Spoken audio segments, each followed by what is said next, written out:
வணக்கம் வாங்க. இன்னைக்கு நம்ம ரோஜாஸ் கிளர் சேனல்ல பாக்குறது வந்து ஈவினிங் ஸ்நாக்ஸ் தாங்க பார்க்க போறோம்.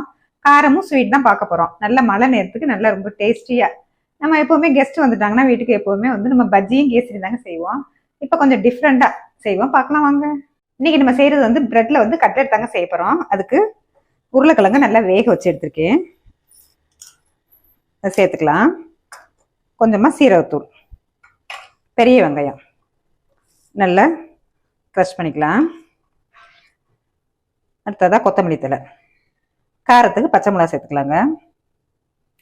தேவையான அளவு நைஸ் உப்பு சேர்த்து நல்லா பிசைஞ்சுக்கலாம். கட்லெட் செய்கிறதுக்கு நல்லா தட்டி எடுத்துக்கலாங்க. ஓவல் ஷேப்லேயும் கட் பண்ணிக்கலாம், இல்லைன்னா ரவுண்டாக கூட இது பண்ணிக்கலாம். எல்லாத்தையும் இதே மாதிரி செஞ்சுக்கலாங்க. இன்னைக்கு நம்ம செய்கிற கட்லெட்க்கு வந்து நம்ம பிரெட் கிரம்ஸ்லாம் கடைகளில் போய் வாங்கலைங்க, ரஸ்கில் தான் செய்ய போகிறோம். நல்லா ரஸ்க் எடுத்துட்டு ஜாரில் சேர்த்து நைஸாக அரைச்சி எடுத்துக்கலாம். வந்து பிரெட்டை ஸ்லைஸாக கட் பண்ணிக்கலாங்க. சைடுகள்லாம் கட் பண்ணி எடுத்துக்கலாம். இதெல்லாம் நமக்கு தேவைப்படாது, அதனால இதை கட் பண்ணி எடுத்துட்டு கட்லெட் சேர்த்துக்கலாம். பிரெட்டில் உள்ள ஓரத்தெல்லாம் கட் பண்ணியாச்சுங்க. தண்ணியில் டிக் பண்ணிட்டு நல்லா தண்ணியெல்லாம் வடிச்சு எடுத்துடலாம். வடிச்சு எடுத்துட்டு நம்ம அதை எடுத்து வச்சுக்கோங்களா, அதை எடுத்து பிரெட்டில் சேர்த்து இந்த மாதிரி இது பண்ணிக்கலாங்க.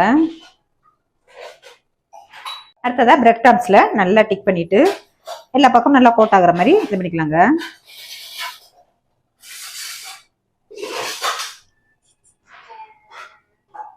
இப்ப எண்ணெய் சட்டி நல்லா காயுதுங்க, பொரிச்சு எடுத்துக்கலாம். மீதம் இருக்கிறதா எல்லாத்தையுமே நம்ம இந்த மாதிரி பொரிச்சு எடுத்துக்கலாம். இப்ப நம்ம செஞ்ச கட்லெட்டை திருப்பி விட்டுக்கலாங்க.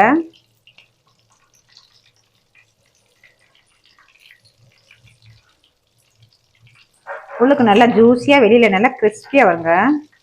நல்லா வெந்து வரட்டும்.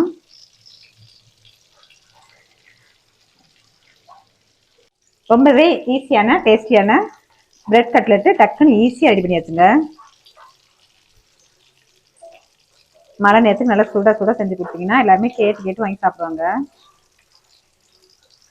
நாம செஞ்ச பிரெட் கட்லெட் வந்து சூடா இருக்குங்க. நீங்களும் இதே மாதிரி ஒரு முறை ட்ரை பண்ணி பாருங்க.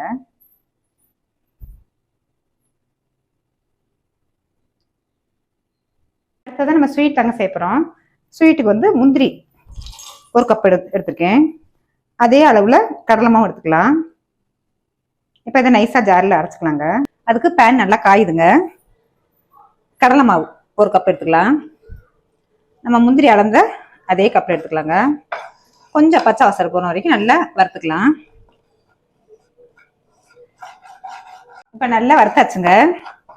கடலை மாவு நல்லா பொழுன்னு வந்துருச்சு. அடுத்ததா பால் சேர்த்துக்கலாம். நல்லா பால் சேர்த்து நல்லா கிளறிக்கலாங்க. இந்த ஸ்வீட் வந்து செய்யறது வந்து நம்ம கலர்றது மட்டும்தான் கஷ்டமா இருக்கும், வேற எதுவுமே கஷ்டமே இருக்காதுங்க. நல்லா கட்டி பட்டுறாம நல்லா கிளறி விட்டுக்கலாம். கொஞ்சமா நெய் சேர்த்துக்கலாங்க. உடலை கலந்து நம்ம நெய் சேர்த்துக்கும் போது நல்லா அல்வா பதத்துல வந்துடும் ஸ்வீட்டு.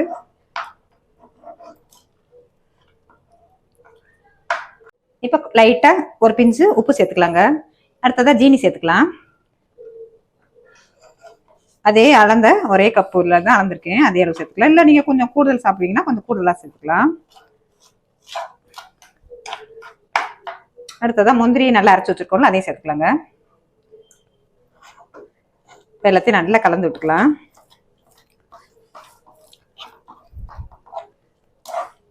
லைட்டா ஒரு பிஞ்சு மஞ்சள் கலர் சேர்த்துக்கலாங்க ஸ்வீட்டுக்கு. இப்போ எல்லாத்தையும் நல்லா கலந்து விட்டு கிளறி விட்டுட்டே இருக்கலாம்.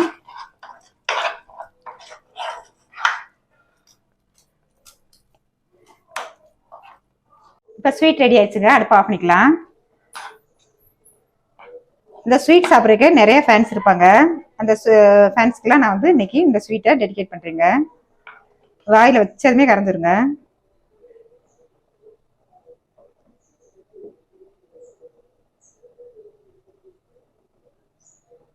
நாம செஞ்ச ஸ்வீட் வந்து ஜம்முன்னு ரெடி ஆயிடுச்சுங்க. இப்போ பரிமாறிக்கலாம். நம்ம கடைகளை காசு போய் கொடுத்தா கூட இந்த மாதிரி கிடைக்காதுங்க இவ்வளோ டேஸ்டியா.